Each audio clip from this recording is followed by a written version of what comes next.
When you learn how to import, all of a sudden everything becomes expensive in the local market. And at times you sacrifice a lot by choosing to import products that are supposed to be purchased locally. Therefore, not everything is for importation. Don't import everything. Don't.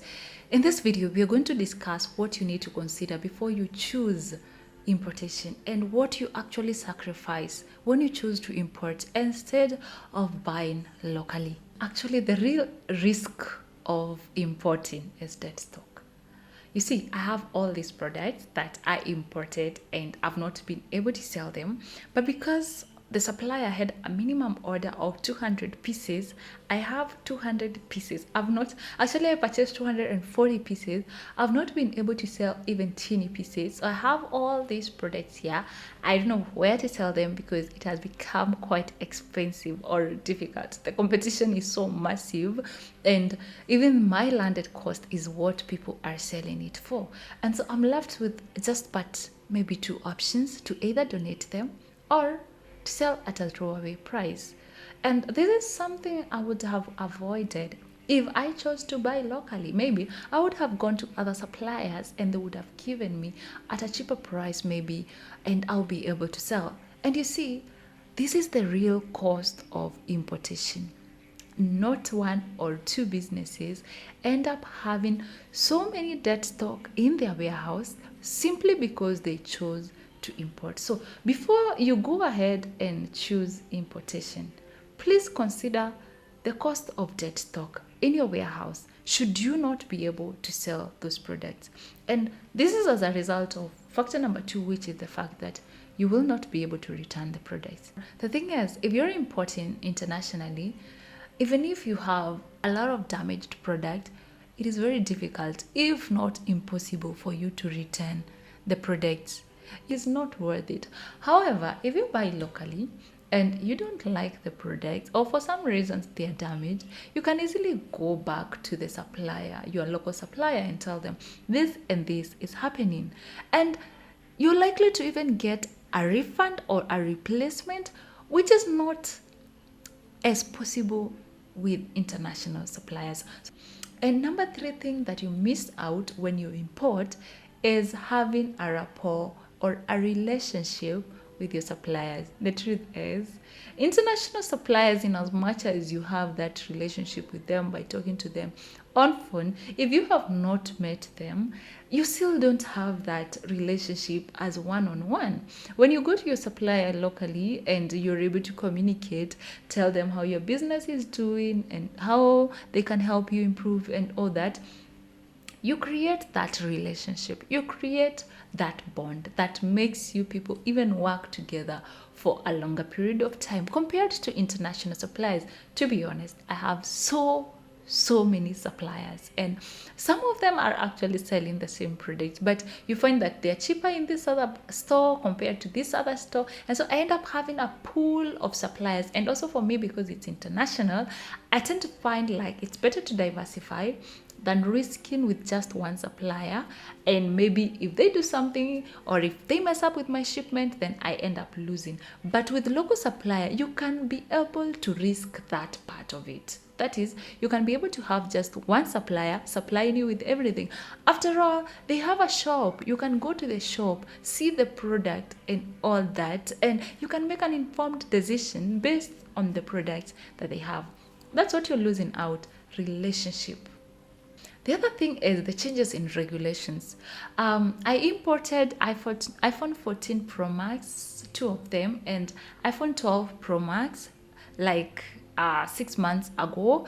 And when I imported them, I paid about 15,000 pula for the iPhone 14 Pro Max, and for the iPhone 12 Pro Max, it was about 8,000, 10,000 Pro. I can't remember very exactly how much it was, but after about a month after I have imported, it changed everything. The law changed. Previously, when shipping agents were shipping those products, they were not deconsolidating. So they used to clear everything together.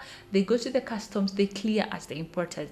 But the law changed that. Right now, for them to clear goods, they have to deconsolidate and declare per customer. So you find that they will now have to like deconsolidate and declare each and every unit that they have per customer.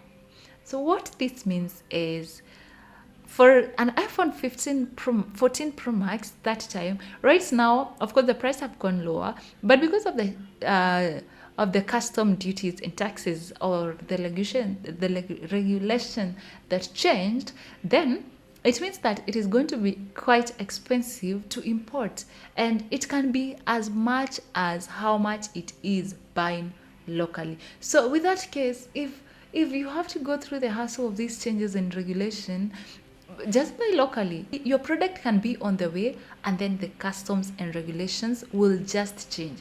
Take a case scenario of the US. So previously, the de minimis rule was applicable to products whose value is $800 and below. But after the 4th of February, when Trump changed the regulation, anything that is coming from China is incurring costs, is incurring custom duties of 10%, and anything that is more than 250 USD requires to go through the formal customs check and all that, which is something that happened overnight. But look at those people who had already imported some products from China and they were on their way. They're going to pay much, much more. If maybe they purchased from Amazon or local suppliers, maybe it was even gonna be cheaper. So when you compare the uncertainties that comes with importation, you might just opt to buy locally. The other factor is the lead time. When you're importing by sea, especially you're in Africa, it will take you at least 2 months. And if you're importing by air, it will take about a month, right? So imagine how much sales you're going to lose by having by having to wait for a whole 1 month or 2 months for a product that is available in your local stores or from the suppliers in your country. And maybe the difference between how much the suppliers are selling the product in wholesale and how much you're getting it from China or from other places is maybe less than 5 USD. So you're like, why should you lose the sales within that period waiting to buy products internationally just for you to be considered as an importer? If the difference is less than 5 USD, you might consider just buying locally. And the other thing is the cash flow, the strains. The truth is, when you're importing from international suppliers, you're not going to just spend just 500. So if you have an issue with cash flow, you might just want to consider local than importing. The other factor is quality control. You see, when you're buying from international suppliers, you don't have ability to check, to touch, to see the product as it is. But when you're buying locally, you can just go and see it and touch it, and then you decide. So you can easily make the right decision when you're buying locally. And finally is the ease of sale. You see, if you're purchasing products locally, you can actually do drop shipping, where before you even get the product, you can just market them and you go and get them from the supplier once a customer have purchased, and then you sell them later. But when you're importing, there is no way whatsoever you can do drop shipping unless you want to get bad reviews. So the ease of sale with buying products locally is very easy, and it's much convenient for your customers. In conclusion, before you jump into importing, consider all these factors, and I honestly suggest before you start going international, try buying from your local wholesalers, and that will give you a broader picture of what is happening. There's nothing big about importation if it is not making you the money that you want. Please consider buying locally, if especially you have never imported before. However, this is not to say that importing is not good. This is just to tell you that if you have been waiting for you to start importing, for you to open your business, then you've waited too long. You don't have to import. You can buy locally and start with what is available. And then once you have mastered the art of selling, what is available in your market, then you can go ahead and import. At that point, you will have already opened up your mind. So many people, so many businesses have ended up closing down and seeing importation as a bad idea simply because they started with the wrong foot. So the point in this video is to tell you that importation is not the only way of starting a business. You can actually buy things locally and you will make good profits. Anyway, I hope you find this video to be helpful, and I hope it helps you make the right decision. Whether you choose to import or to buy locally is up to you, and it also depends with which phase of your business are you in. Please consider sharing the video with other people, and see you in the next one. Thank you so much for watching.